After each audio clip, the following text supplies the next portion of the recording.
congrats on qualifying for King of the Rockies. Happy to have you here. What are you most excited about leading up into the tournament? Mm, just chilling with some friends. I guess that was the main thing. I don't expect to win this tournament. Yeah, came here to have a good time. Who do you expect to win the tournament then? You know, it's strange. I think Puppy Paw is doing really well, like in our practice games, but Marine Lord's obviously the favorite. So, I mean, it's one of those two. I think. Okay. You mentioned Puppy Paw in your practice games. Obviously, at least I know, but most people should know that, you've been getting coached up a little bit by Wham and Puppy. Who do you take down more in the practice game? I think Wham. I think Wham. It's very slight though. It's not a big difference.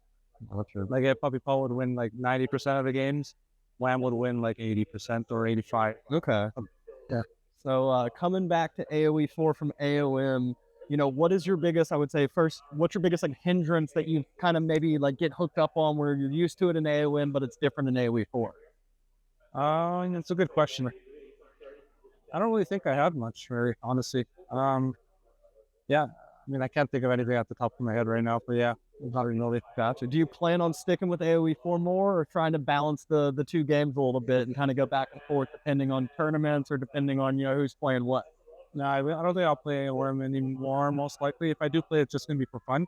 I think I'm gonna stick around with AO4. Oh, I'm sure a lot of the viewers here will be happy to hear that. Excited to have another remembering face into the tournament scene. As we all know, you were one of the first big upsetters of Marine Lord in Red Bull One.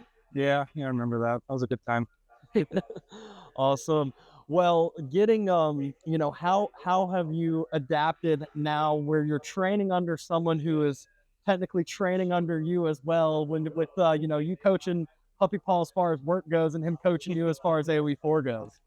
Um, I wouldn't say he's coaching me in AoE4. We just play together, right? But I mean, it's like, and whenever we go for lunch or whatever, it's fun. We get to talk about the game a little bit as well. So I think it's a big value. I mean, it's a big value both ways, I guess. Yeah. Were there any other kind of practice partners that you had other than Wham and Puppy that you reached out to kind of, get a different game sense? Because although they do play a little bit differently, I will say they kind of do still lean into similar civ picks and Yeah. similar matchups as well. I played a little bit with played a little bit with Valdemar, MSN, Louis MT, but very, very little. Like we're probably 5 games or less. I didn't really. I think the best thing about playing with Lamb and Puppy is their schedule matches mine. So we all live in the same area. So I think that's the biggest thing for us, right? Yeah. So obviously you've been out of the AoE4 scene for a while, but it seems like there's some new up and comers as well. So is there anyone that kind of sticks out to you, one or two people that you think will be, able to maybe consistently hit top 8 or top 16 in tournaments that weren't kind of there previously? I think Valdemar impresses me a little bit. I think he has a good outlook on the game. He's always thinking of ways to find edges, and I think from our practice games as well, he does very well versus me compared to the others that I've played. So I think Valdemar has a good future ahead of him, hopefully. Gotcha. Who are your kind of, well, there's the main two civs that always get banned right now. Who are your first like three civs that you're always looking to get picked into a series to kind of give you that competitive advantage?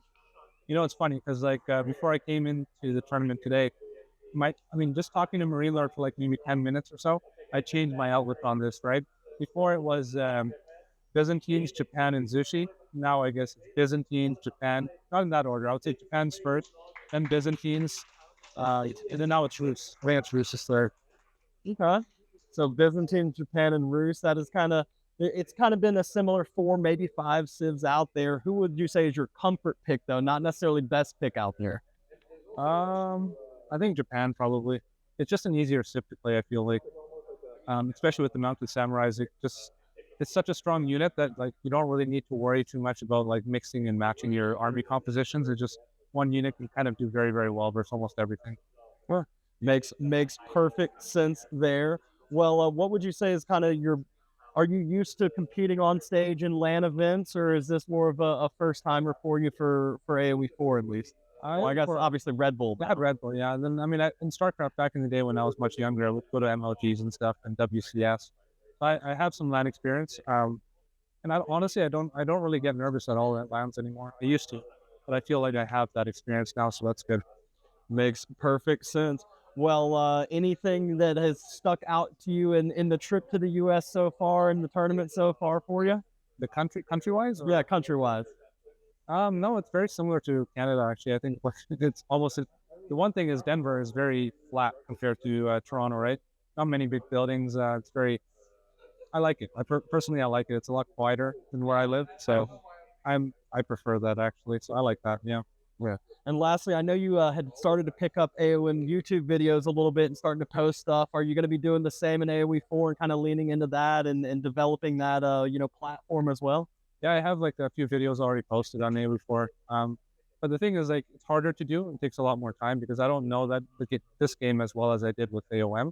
So AOM, I can pretty much just turn on my recorder, record 30 minutes of me talking, and I think that added a lot of value to a lot of the viewers. But with AOE 4, I really need to go and do my research and get that knowledge before I can make a video. So it takes much, much longer. So do you do all your own editing and thumbnails and everything there, or do you have someone else to help you out? No, I have two people that help me. Mally Levy is doing my video editing at the moment, so he's doing a great job. And then my graphic designer, who I've had for the longest time, is his name is Akami, and he does the same.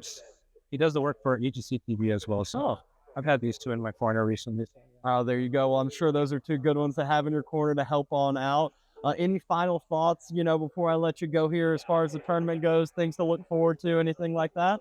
No, I think this is an amazing tournament, and I think I'm really enjoying it. I think all the players are really enjoying it. Everyone feels comfortable.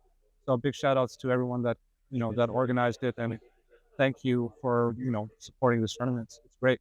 Yeah, well, happy to have you here. It was exciting seeing you, play against Puppy Paw already. I don't think anyone maybe expected you to take a game off of him, and you were able to do so, and still had your leg up in some of the other matchups, but unfortunately didn't get that concluded. But excited to see how you do in the losers bracket tomorrow, and hopefully can move a little bit further than maybe expected there. Yeah, let's see.